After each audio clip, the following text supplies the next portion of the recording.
On the evening of September 12, 1942, the German submarine U-156 is quietly trailing a British armed merchant cruiser through the desolate waters of the South Atlantic Ocean. To keep pace with its prey, the U-boat cruises on the surface, with Korvettenkapitan Werner Hartenstein carefully maintaining a safe distance to evade enemy watch. Peering through the periscope, he tracks the lumbering ship. The British crew remains blissfully ignorant of the lethal threat lurking nearby.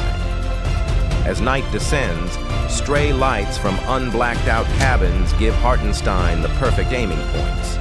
A sly smile crosses his face. An iron cross is well within his grasp. Relaying the coordinates, he barks out the firing solution to his crew. Target angle 90 degrees, speed 14 knots, range 1,500 meters. Battle stations echo through the hull as the deadly projectiles are ready for launch. Firing tube 1! A massive 22-foot torpedo ejects from the sub, hurtling toward the cruiser. Wasting no time, Hartenstein orders a second strike. Tube 3, fire! He counts the agonizing seconds until impact on the vessel's starboard flank. Through the optic, a towering geyser of ocean erupts as the first weapon finds the ship's dead center. The water cascades down, exposing a catastrophic breach in the steel hull. Just moments later, the second explosive slams near the bow, sending violent tremors throughout the doomed cruiser. Chaos and a desperate escape. Satisfied, the German commander observes the British vessel listing aggressively to starboard through his spyglass. Desperate passengers begin plunging from the dying ship into the freezing depths. Below deck on U-156, the radio man urgently calls out. He has intercepted a frantic SOS from the target. Attention, attention! The vessel sunk is the Laconia, 19,695 tons. Jubilation erupts among the German sailors over such a massive bounty. However, with the distress call broadcasted, Allied retaliatory forces are surely on the way. Seeking an even greater prize, Hartenstein maneuvers to capture the ship's captain. Slow ahead. Make for the Laconia. Port 5 degrees. Stepping onto the bridge, the biting night wind hits Hartenstein as he scans the wreckage for the enemy commander. Aboard the sharply tilting cruiser, able seaman Jim McLoughlin clings desperately to the railing. Complete pandemonium surrounds him. The deck is swarming with military personnel and terrified civilians, men, women, and children all scrambling for the few available lifeboats to escape the sinking giant. Jim peers over the port side, knowing a jump from the high edge is his best shot, but the sheer drop paralyzes him. Instead, he slips down the slanting deck to the starboard side, plunging into the dark water and swimming furiously to escape the ship's deadly suction. Navigating through floating wreckage and panicking victims, relief washes over him when he spots a wooden raft up ahead. His mate, Davy Jones, is already aboard. "Bloody hell, Jim, give me your hand!" Davy hauls him up. Freezing and exhausted, the dejected men watch in despair as the Laconia's colossal propellers lift into the sky before the ship slips beneath the waves. An unthinkable discovery. Half a mile out, Hartenstein surveys the aftermath. The pitch-black ocean is littered with overloaded lifeboats and desperate swimmers clinging to their sides. Cries of agony pierce the night. Suddenly, they hear two men holding onto a crate, screaming for rescue. "Help!" But the language isn't English, it sounds like Italian. "Help!" Hartenstein is stunned. What are Italians doing on an Allied cruiser? "Pull them out!" he barks. His men rush to the bow, dragging the shivering, terrified pair aboard. Standing before the captain, they beg for mercy. "Italians! Prisoners!" Ice runs through Hartenstein's veins. The massive ship he just destroyed was transporting Italian POWs, his own military allies. "Get these men out of the water," he orders. As more survivors paddle frantically toward the submarine, the crew hauls up an Italian corporal who speaks broken German. the devastating truth is revealed. The Laconia was carrying over 1,500 Italian prisoners of war, alongside hundreds of British civilians, including women and children. Oh my God! Every passing minute in this sector endangers U-156 and her crew.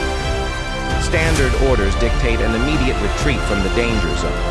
Yet Hartenstein feels a profound moral obligation to both his allies and the innocent non-combatants caught in the carnage. Operator, send a message to U-Boat Command. Request permission to conduct a rescue. Yes, sir. Rescue from the deep. Far away, Jim and Davy drift aimlessly on their fragile raft through the night. As dawn breaks, the blistering sun mercilessly scorches their salt-encrusted skin. Desperate for relief, Jim dangles a leg into the sea. Suddenly, a vicious agony rips through his calf. He yanks his leg back aboard, blood pouring from deep puncture wounds as a sleek silver shadow vanishes into the depths. A massive barracuda glides below them. Soon, more shapes appear, circling the tiny wooden square. Clutching his swelling, throbbing leg to his chest, Jim stares at the vacant sky. No rescue planes, no ships, no sign that anyone is looking for them. Then, the low thrum of an engine echoes across the water. Squinting into the glare, Jim spots a German submarine slicing toward them. The men watch in terror as armed sailors fan out across the deck. Jim braces for the end as a crewman approaches the bow machine gun.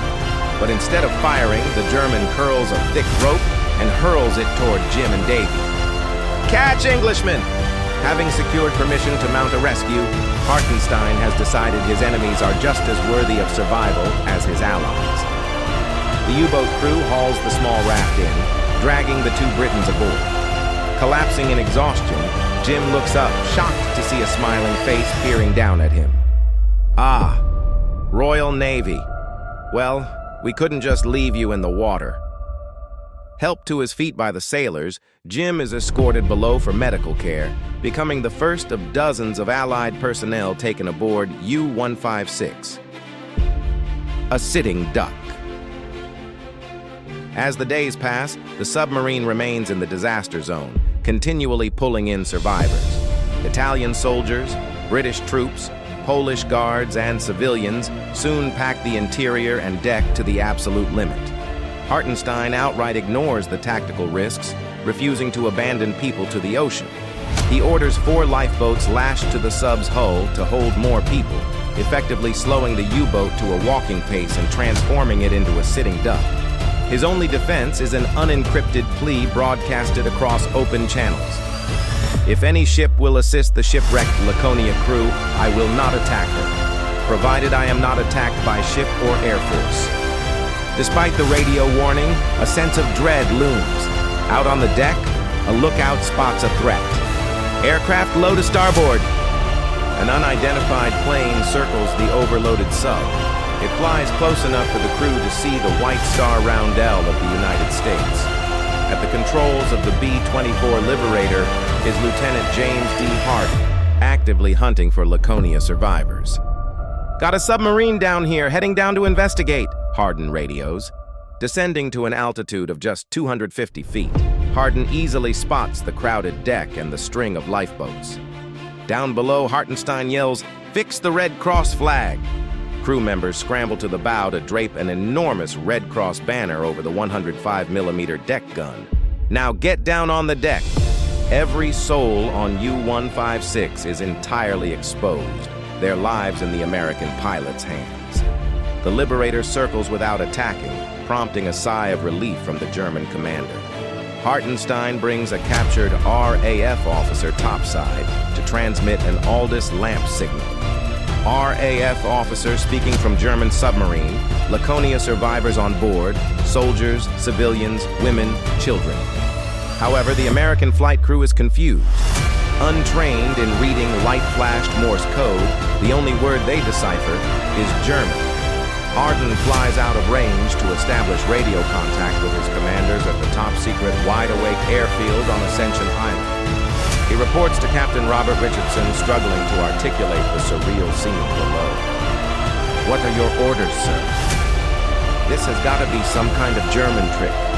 But they're flying the Red Cross. Hardin waits in silence as Richardson weighs the grave risk of an enemy submarine discovering their secret base. Sink the sub at once. Yes, sir. The attack run. Banking hard, Hardin points the Liberator back toward U-156, pushing the control column forward to commence a low-level bombing run. The sprawling mass of lifeboats and refugees grows larger through the cockpit glass. Note, if you want to experience the adrenaline of these historic clashes, check out our new multiplayer game, Brass Rain, currently free to play and available to wishlist on Steam. Join the intense battlefield community today. Bombardier, open the doors. The heavy bomber screams toward the submarine, skimming just above the waves. Panic erupts across the deck. Soldiers and civilians frantically wave their arms above their heads, desperately trying to call off the strike. But it's no use. Hardin keeps coming. Get down!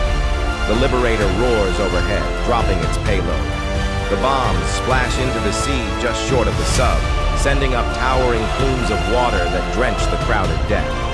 As the aircraft pulls up and banks for a second pass, Hartenstein crouches by the conning tower. His only option to save his crew is a crash dive, an impossibility with hundreds of refugees crowding the exterior.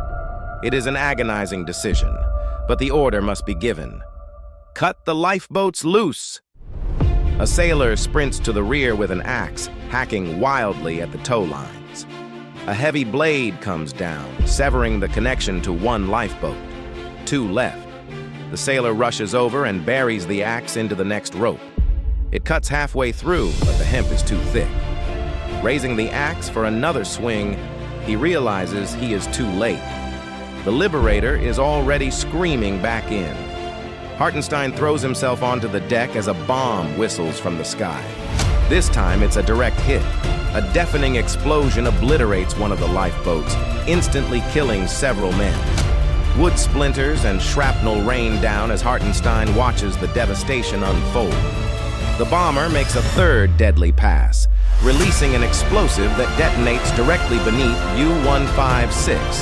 The immense blast hoists the heavy submarine out of the water, knocking everyone on deck off their feet.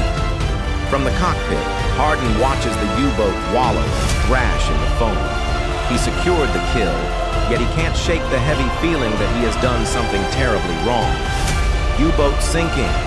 Return to base. Abandon ship.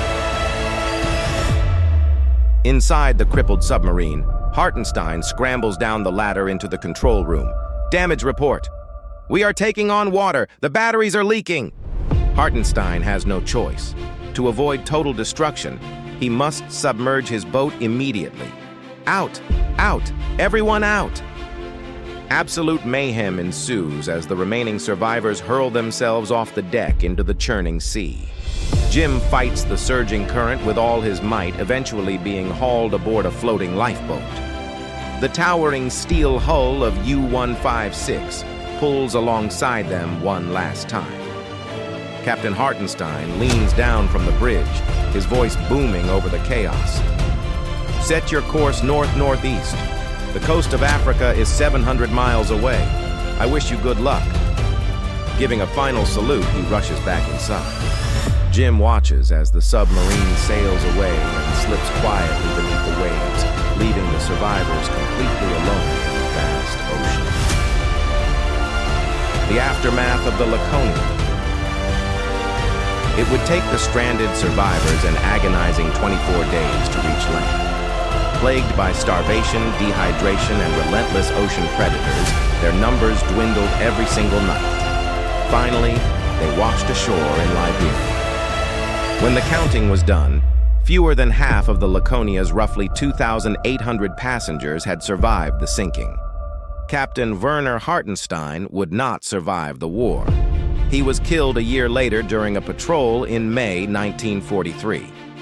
In direct response to the American airstrike on U-156, Admiral Karl Dönitz issued the infamous Laconia Order. which strictly forbade German U-boats from ever attempting to rescue survivors of sunken vessels again. If you want to dive into another brutal tale of naval warfare, click the link to see how a Catalina crew sank a sub and battled for survival in the freezing ocean.